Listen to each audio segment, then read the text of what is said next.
Dahiga Nyanza we nawuteze kuruhiga mu miyoborere myiza we nawuteze kuruhiga. Akarere ka Nyanza ni kamwe mu turere 8 tugize intara y'Amajyepfo. Ni akarere gakomeje kugaragaza umuvuduko w'iterambere mu ngeri zitandukanye, haba mu bikorwa remezo by'umwihariko mu mujyi wa Nyanza n'ibindi bikorwa by'iterambere mu mirenge itandukanye y'icyaro kigize igice kinini cy'aka karere. Iterambere ry'akarere ka Nyanza rigaragarira cyane mu buhinzi, ubworozi, ibikorwa remezo, imibereho myiza y'abaturage n'imiyoborere myiza. Ibi bikaba bigerwaho binyuze mu mihigo ihigwa buri mwaka. Muri uyu mwaka w'imihigo wa 2018-2019, kimwe n'utundi turere twose mu gihugu, akarere ka Nyanza nako karahize mu nkingi zose, kandi imihigo yose kahize kayesheje ku kigero gishimishije. Muri uyu mwaka w'imihigo 2018-2019, akarere ka Nyanza twari twahize imihigo 73, harimo imihigo 27 iri mu nkingi y'iterambere ry'ubukungu, 34 iri mu nkingi y'iterambere y'imibereho myiza, hanyuma n'imihigo 12 iri mu nkingi y'imiyoborere myiza.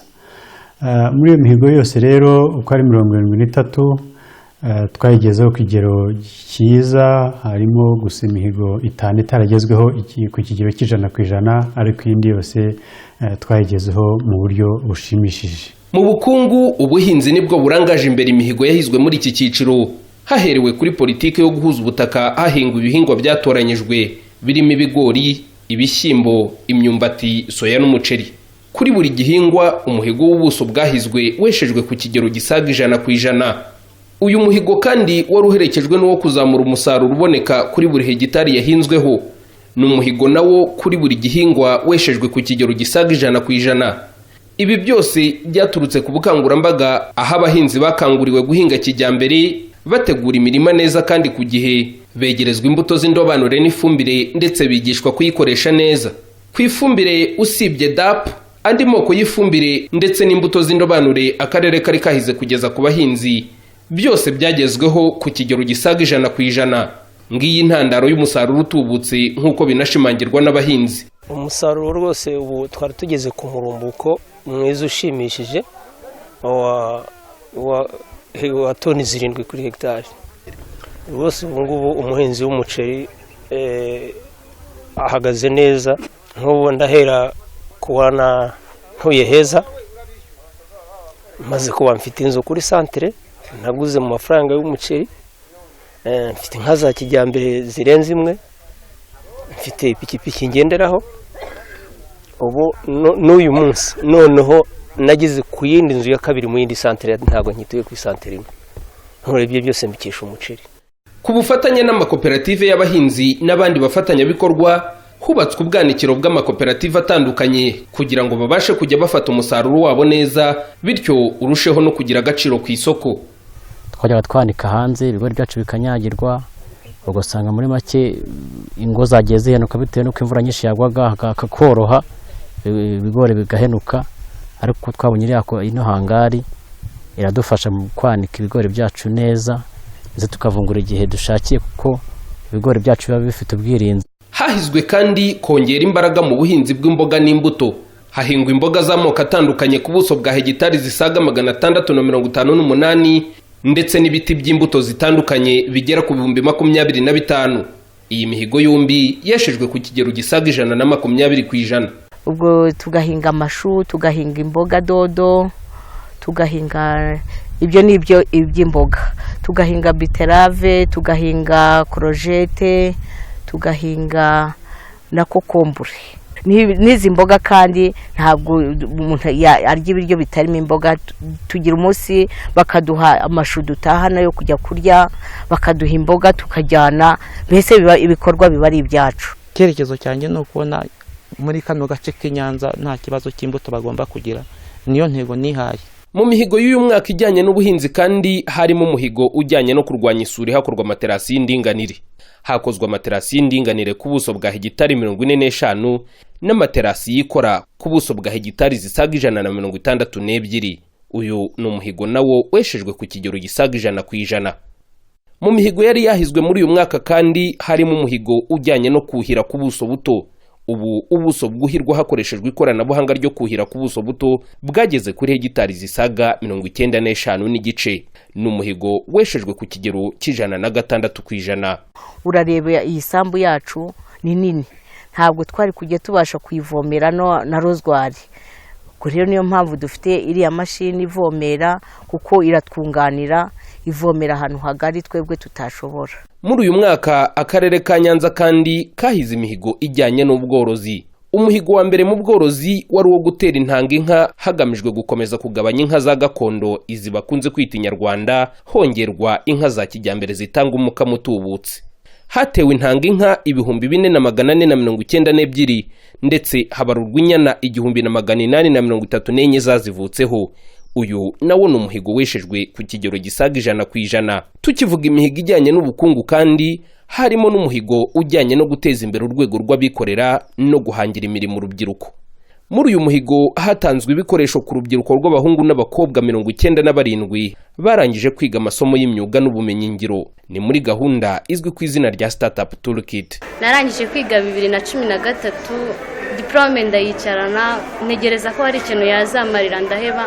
Noneho haza kuboneka umushinga ushaka abakobwa babyariye iwabo, cyane cyane bakiri batoya, kugira ngo bafashe mu mibereho yawe ya buri munsi. Noneho mpitamo kuboha imipira. Twabyize mu gihe kingana n'umwaka. Turangije ku bufatanye bw'akarere baduha izino mashini mureba. Ngiye ku bushobozi bwanjye ntabwo nari kubona amafaranga yo kuyigurira, ariko baramfashije, bampa imashini, bampa ikibanza cyo gukoreramo ariho hano mu Dusanze. Barangije nyine baratubwira ngo ngaho ni mujye ku isoko ry'umurimo, ubundi muhe serivisi nziza abakiriya bazaza babagana. Mu yindi mihigo ijyanye n'ubukungu harimo n'ibikorwa remezo by'amashanyarazi n'amazi. Ku mashanyarazi, umuhigo wa mbere wari ugushyira amatara ku mihanda hagamijwe kongera amasaha y'akazi no kongera umutekano. Hashyizweho amatara yo ku mihanda ku burebure bwa kilometero 7.73 mu mirenge itandukanye. Ni igikorwa cyanyuze cyane abaturage bakora imirimo y'ubucuruzi mu dusantere twagejejwemo ayo matara. Nk'iyo cyane nk'iyo umuntu ari hirya y'umujyi, uhita uvuga ati dore Nyazo hariranga, haramurika pe, kabona ni ibintu bigaragara birebetse neza, ni n'umutako uretse no gucunga umutekano.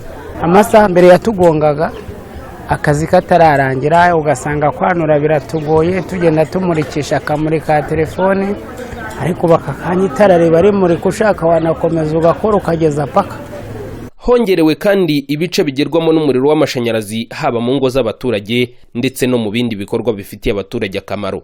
Aha twavuga nk'umuyoboro wa Bugari Katarara wahaye abaturage benshi amashanyarazi mu ngo zabo ndetse no mu masantere y'ubucuruzi, byanahinduye bigaragara iterambere ry'abaturage. Itara rimwe riri mu rugo, irindi riri hano ku irembo, andi ari hano. Rimwe riri hano muri sayiri ku buriri aho ndara. Ubwo iyo ngiye kubyuka ntabwo ngisekura urukuta. Ndabyuka nkakanda hano. Najya gutya nzindutse, twambaraga imyenda duhindurije kubera kutabona. Twazindutse tujya nk'Ibutare cyangwa n'ufite urundi rugendo, ariko dusigaye tubyuka tukambara tureba tubona ari nka kumanywa kubera nyakubahwa perezida. Nka mu bisoro wenda ku kwezi wenda twayishyuraga amafaranga atari hejuru y'15,000, washyiraho n'ay'umuriro bisanzwe kugura ugasanga wenda bigeze mu 18,020, ariko nimba wenda mu kwezi ku muriro wenda dukoresha umuriro w'1,500, urumva harimo ikinyuranyo cyane. Ariko urabona mu gihe gito yagishize hari iterambere turimo kugenda tubona. Umuriro uradufasha ibintu byinshi cyane, ukadufasha kwizigama neza. Amashanyarazi kandi yagejejwe ku bikorwa 19 bifitiye inyungu abaturage, birimo nka IDP Model Village ya Nyabinyenga ahakozwe umuyoboro wa kilometero 5.43 ugeze y'amashanyarazi. Hari kandi amashuri, amavuriro n'ibindi bikorwa bitandukanye bifitiye inyungu abaturage byagejejweho umuriro w'amashanyarazi. Ntabwo twabashaga gusteriliza, ubu tubasha kubikora neza nta kibazo. Ikindi kandi ntabwo twabashaga kuba twakora ninjoro. Iyo abarwayi bazaga batugana, icyo gihe akenshi twakundaga gukoresha itoroshi cyangwa na telefone nini gutyo, ariko ubu ngubu umuriro umaze kuza aho tumaze kubonera, dusigaye dukora neza nta kibazo rwose. Hagamijwe kandi kongera umubare w'abaturage bagerwaho n'amazi meza, hasanwe umuyoboro w'amazi wa Shyogwe Mayaga. hanubakwa amavomo mashya akura amazi mu butaka bita boreholes ebyiri. Mbere aya mazi tutari twayabona twavomaga nyine hano mu bishanga mureba, ni amazi mabi ariko nyine twarayakoreshaga uko ari, ariko nyine ukabona ateye ikibazo. Aho twabona aya mazi rero nyine byaradufashije, twarayishimiye kuko twishimiye ko tubonye amazi meza yo kunywa, akaturinda indwara zitandukanye n'umwanda. Mu bikorwa remezo kandi harimo no gutunganya imihanda n'ibiraro. Hari hahizwe gukora umuhanda wa kaburimbo wa Maranatha Gihisi Mugonzi kugera kuri 40%. Uyu muhigo nawo wareshejwe.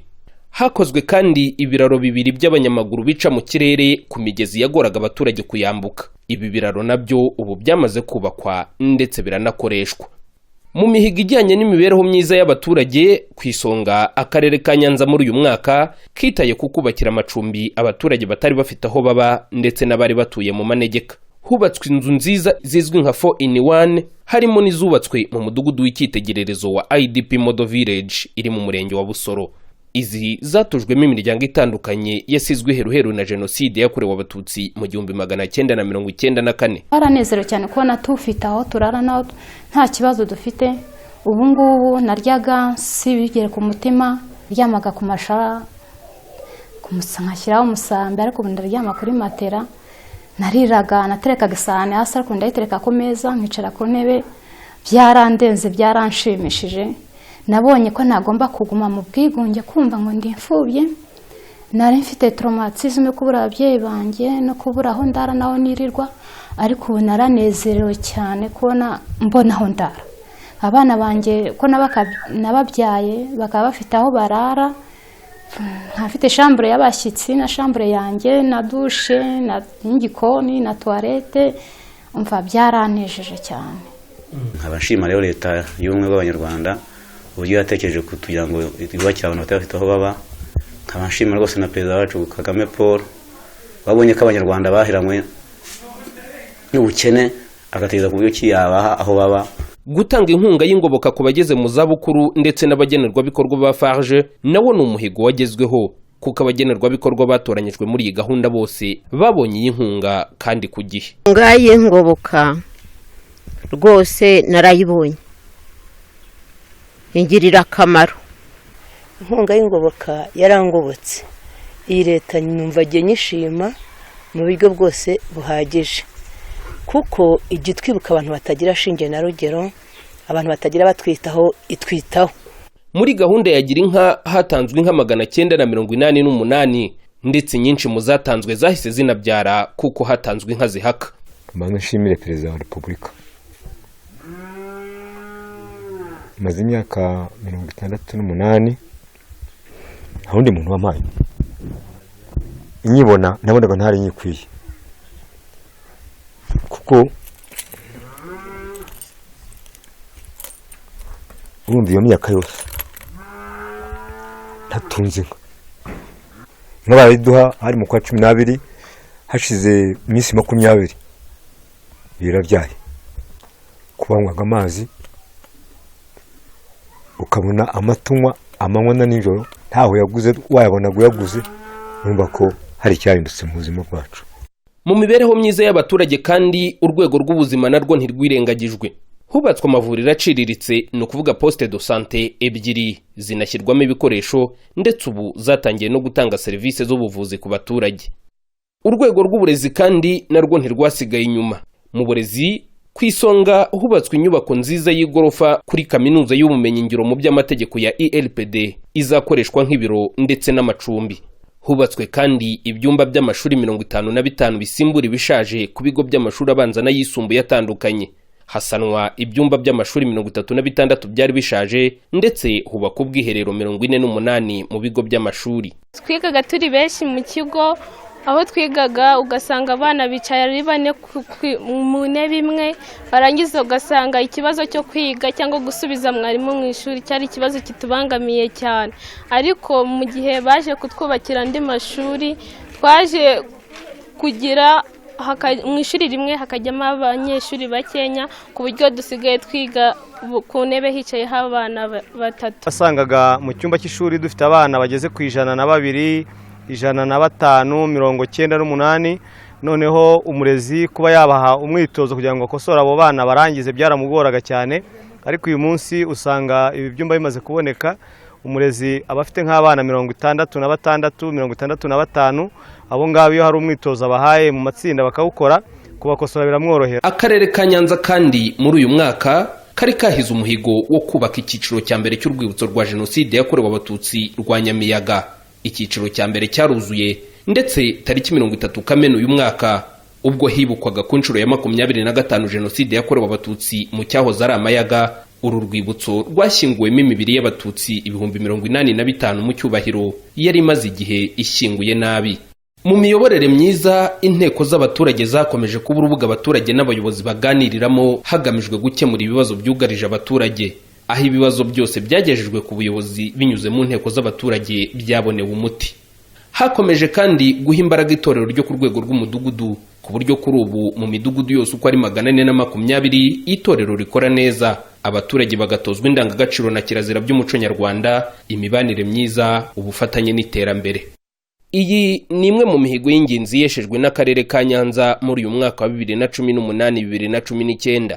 Kugira ngo ibi n'ibindi byose tutagarutseho bigerweho, hashimirwa umusanzu ukomeye w'abaturage n'abayobozi ndetse n'abafatanyabikorwa mu iterambere ry'akarere ka Nyanza. Nagira ngo rero mbonereho n'umwanya wo kugira ngo nshimire abo twafatanyije rwose urugendo muri uyu mwaka w'imihigo, ari abaturage, ari abibumbiye muri JAF n'abakozi b'akarere bose ndetse n'inama njyanama ko twafatanyije, kandi nibutsa ko nk'inshingano n'ubundi tugomba kugenda tugafatanya kandi imihigo irakomeza.